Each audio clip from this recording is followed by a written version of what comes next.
मागच्या भागामध्ये ललित साहित्याची संवेदनात्मकता, भावनात्मकता, वैचारिकता आणि सेंद्रियता ही 4 वैशिष्ट्य आपण पाहिलेली आहेत. आता या भागामध्ये आपल्याला सूचकता, विशिष्टता आणि विश्वात्मकता ही 3 वैशिष्ट्य पाहिजेत. ही 3 वैशिष्ट्य झाली की काव्य लक्षण किंवा साहित्याचे स्वरूप हे प्रकरण पूर्ण होतं. सूचकता हे ललित साहित्याचं एक महत्वाचं वैशिष्ट्य आहे. सूचकता म्हणजे काय तर ललित साहित्य ज्या भाषेतून बोलत असतं त्यातून काहीतरी सूचित केलेलं असतं. म्हणजे साहित्याची भाषा एक असते, शब्द एक असतात, पण ते शब्द जसे मांडलेले असतात, जसे योजलेले असतात, तसाच्या तसा त्यांचा अर्थ घ्यायचा नसतो. उदाहरणार्थ, एका कवितेचे अशा ओळी आहेत की चांदणी नाहते आहे तळ्यात पाहू नकोस. आता चांदणी नाहते आहे तळ्यात ह्या पहिल्या ओळीतले 3 शब्द आणि दुसऱ्या ओळीतले पाहू नकोस हे 2 शब्द. याचा अर्थ काय आहे? खरोखर चांदणी तळ्यात नाहते आहे का? आणि चांदणी तळ्यात नाहते आहे म्हणून तिच्याकडे पाहायचं नाही का? तर शब्दयोजना अशी आहे, शब्दरचना अशी आहे, म्हणून तर तिला त्या शब्दरचनेला सौंदर्य प्राप्त झालेलं आहे. चांदणी नाहते आहे तळ्यात पाहू नकोस अशी शब्दरचना केली म्हणून ते काव्य झालं. पण त्याचा अर्थ मात्र तसा नव्हे. त्याचा अर्थ मात्र वेगळा आहे. तो अर्थ सूचित केलेला आहे आणि तो चिंतनाशिवाय, मननाशिवाय, उपमा त्यातल्या लक्षात घेतल्याशिवाय आपल्या लक्षात येत नाही. ही चांदणी म्हणजे आकाशातली चांदणी आहे का? आणि आकाशातली चांदणी तळ्यात न्हायला येईल का? न्हायला म्हणजे आंघोळ करायला येईल का? तर नाही येत. मग काय अर्थ याचा घ्यायचा? चांदणी नाहते आहे तळ्यात. तळ्यात चांदणी नाहते आणि पाहू नको. म्हणजे तरुणीला दिलेली ही उपमा आहे. इथं सूचित केलेलं आहे. एक तरुणी तळ्यात स्नान करते आहे असा याचा अर्थ आहे. म्हणजे साहित्यात असते ती सूचकता असते. किंवा बोरकरांची एक कविता आहे, ती कशी आहे? या नदीच्या पारवेड्या यौवनाचे झाड आहे, अमृताचा चंद्र त्याच्या पालवीच्या आड आहे. झाड आहे, आड आहे. आणि त्यातल्या उपमा बघा, शब्दरचना बघा, शब्दयोजना बघा, त्यामुळे ही रचना सुंदर वाटते. या नदीच्या पार वेड्या यौवनाचे झाड आहे, अमृताचा चंद्र त्याच्या पालवीच्या आड आहे. म्हणजे नदीच्या अलीकडं आणि नदीच्या पलीकडं असं काहीतरी आहे. नदीच्या अलीकडून नदीच्या पलीकडं जे काही दिसते आहे त्याबद्दल कुणीतरी काहीतरी म्हणत आहे. काय म्हणतंय? या नदीच्या पार म्हणजे पलीकडं, या नदीच्या पार वेड्या अमृताचे झाड आहे. या नदीच्या पार वेड्या यौवनाचे झाड आहे. यौवनाचं झाड कधी असतं का? यौवनाचं झाड नसतं, पण यौवनाचे झाड आहे असं म्हटलेलं आहे. म्हणजे कुणीतरी एक हिरवी साडी नेसलेली स्त्री म्हणजे यौवनाचं झाड, अशी कल्पना कवीनं केलेली आहे, बाभ बोरकरांनी केलेली आहे. हिरवी साडी नेसलेली स्त्री काठेला पाण्याची कळशी भरून घेऊन, काठेला कळशी घेऊन आलेली आहे आणि ती पलीकडच्या बाजूला, नदीच्या पलीकडच्या बाजूला नदीत पाणी भरते आहे. म्हणून तिला या नदीच्या पार वेड्या यौवनाचे झाड आहे, अमृताचा चंद्र त्याच्या पालवीच्या आड आहे. तिनं नेसलेली हिरवी साडी म्हणजे झाडाच्या पानांसारखी पालवी आणि तिचा चेहरा म्हणजे अमृताचा चंद्र. अशा प्रकारे इथं हे सूचित केलेलं आहे. ही अशी सूचकता असते. बऱ्याच ठिकाणी सूचकता हा साहित्याचा महत्वाचा भाग असतो. किंबहुना कुसुमाग्रजांच्या सुद्धा प्रेमयोग सारख्या कवितेमध्ये प्रेम राधेच्या वत्सल स्तनांवर करावं, प्रेम कुब्जेच्या विद्रूप कुबडांवर करावं, प्रेम भीष्म द्रोणांच्या थकलेल्या तीर्थरूप चरणांवर करावं, दुर्योधन कर्णांच्या अभिमानी पण अपराजित मरणावर करावं, प्रेम कुणावर करावं, प्रेम कुणावरही करावं. म्हणजे काय तर प्रेम करत असताना जिव्हाळा महत्वाचा आहे. इथं प्रेम ही व्यापक भावना आहे, व्यापक संकल्पना आहे. वात्सल्य महत्वाचं आहे. एका राधेपुरतं वात्सल्य इथं महत्वाचं नाही. कृष्णाच्या दृष्टिकोनातून जशी राधा महत्वाची, तशी प्रत्येकाच्या दृष्टिकोनातून वात्सल्य भाव हा महत्वाचा. जो भाव राधेकडे बघण्याचा असला पाहिजे तोच भाव कुब्जेकडेही बघण्याचा असला पाहिजे. ही आपल्या प्रेमामध्ये ताकद असली पाहिजे. अशी सूचकता ही काव्यामध्ये आहे.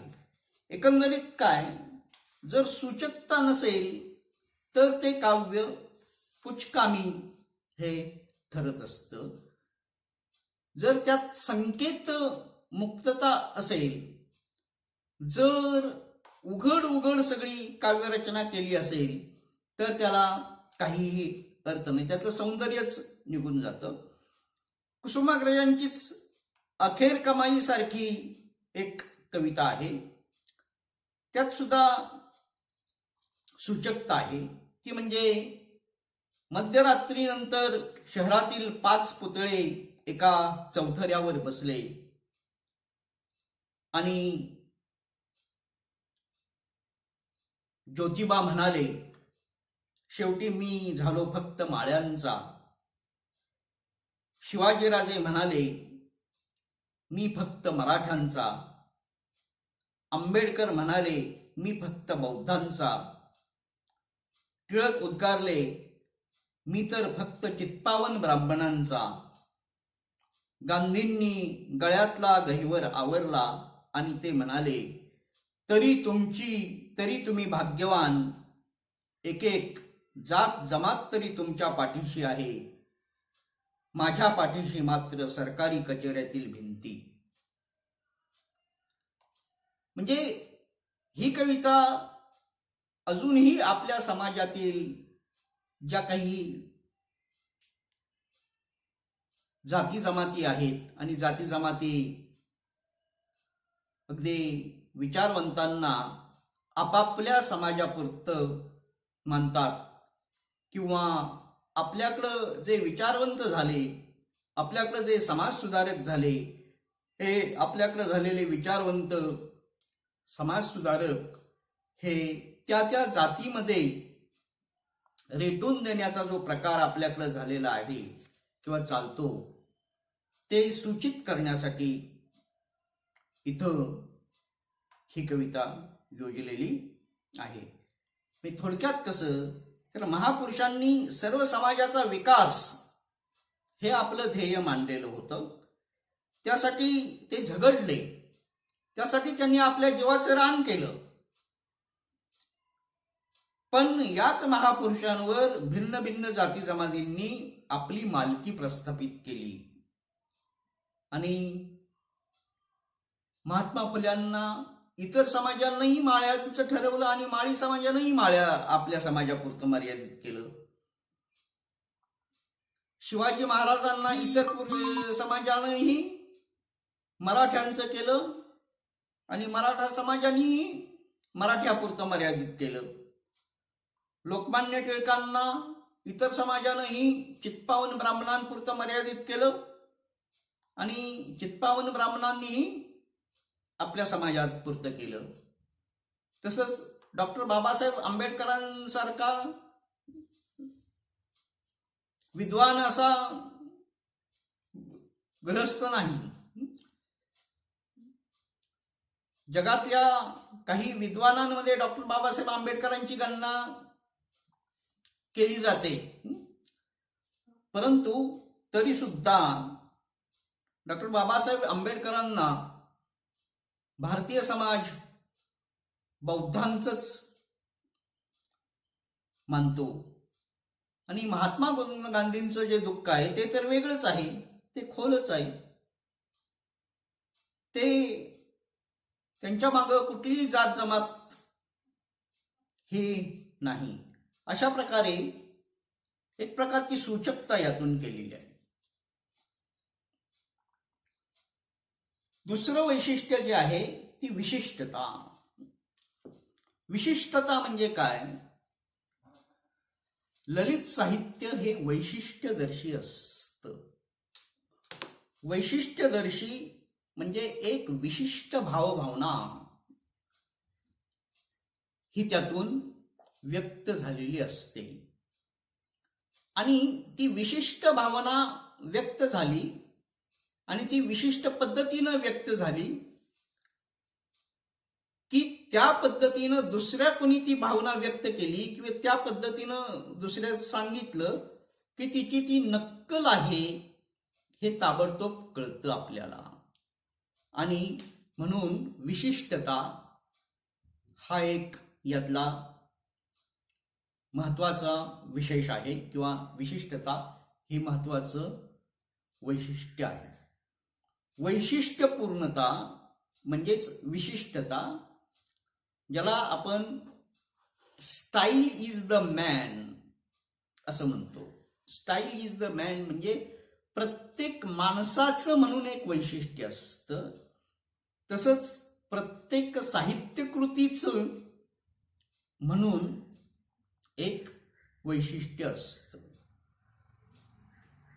म्हणजे साधारणपणे आंब्याची काही झाडं असतील, आंबा म्हणून असला तरी प्रत्येक आंब्याचं झाड एक वैशिष्ट्यपूर्ण असतं, ते वेगळं असतं. त्याच्या फांद्यांचा विस्तार वेगळा, त्याची फळं वेगळी. तसंच प्रत्येक साहित्यकृती, प्रत्येक कविता वेगळी, प्रत्येक ललित गद्य वेगळा, प्रत्येक कथा वेगळी आणि ती वैशिष्ट्यपूर्ण कथा झाली की नंतर तशी कथा दुसरा कोणीही लिहू शकत नाही आणि जर लिहिली तर तिची नक्कल झाली. म्हणून त्या कथेची ती वैशिष्ट्यता आहे असं म्हणायचं. आणि विश्वात्मकता हे तर महत्वाचं वैशिष्ट्य आहे. विश्वात्मकता हे चांगल्या साहित्याचं महत्वाचं वैशिष्ट्य आहे. ज्ञानेश्वरी हे वैश्विक साहित्य आहे. तुकारामाचे अभंग हे वैश्विक साहित्य आहे. किंवा शेक्सपियरची नाटकं वैश्विक साहित्य आहे. काही चित्रपट सुद्धा वैश्विक असतात. जगाच्या पाठीवर कुठेही गेले तरी सुद्धा जगातल्या सगळ्या लोकांना ते चित्रपट आवडतात. आणि काही चित्रपट त्याच्या प्रदेशापुरते त्या भागापुरतेच असतात. काही नाटकं त्या भागापुरती असतात. तसं चांगल्या साहित्यकृतीचं वैशिष्ट्य म्हणजे ती विश्वाचे जे गहन प्रश्न असतात, हे विश्वाचे गहन प्रश्न त्या साहित्यकृतीमध्ये आलेले असतात. म्हणजेच वैश्विक पातळीवरती कुठंही ती साहित्यकृती वाचली गेली, कुठंही साहित्यकृती ती अनुभवली गेली तर ती श्रेष्ठ दर्जाचीच साहित्यकृती ही ठरत असते. ज्यावेळी संत तुकाराम म्हणतात की आता विश्वात्मके हे संत ज्ञानेश्वर म्हणतात की आता विश्वात्मके देवे येणे वाग्यज्ञे तोषावे तोषोनी मज द्यावे पसायदान हे पसायदान वैश्विक पसायदान आहे. विश्वात्मकता आहे. फेरटी दाय नेहमीच उमन असं ज्यावेळी शेक्सपियर म्हणतो त्यावेळी शेक्सपियरनं स्त्रीबद्दल काढलेले जे हे उद्गार आहेत, हे उद्गार त्याच्या दृष्टिकोनातून वैश्विक सत्य असे आहेत. ही वैश्विकता म्हणजे संपूर्ण विश्वामध्ये ही वैश्विकता, वैश्विक सत्य साहित्यकृती मांडत असते. अशा प्रकारे या भागामध्ये म्हणजे मागच्या भागासह या भागामध्ये आपण संवेदनात्मकता, भावनात्मकता, वैचारिकता, सेंद्रियता, सूचकता, विशिष्टता आणि विश्वात्मकता ही एकूण 7 ललित साहित्याची वैशिष्ट्ये पाहिलेली आहेत. इथं साहित्याचे स्वरूप हे प्रकरण पूर्ण झालेलं आहे.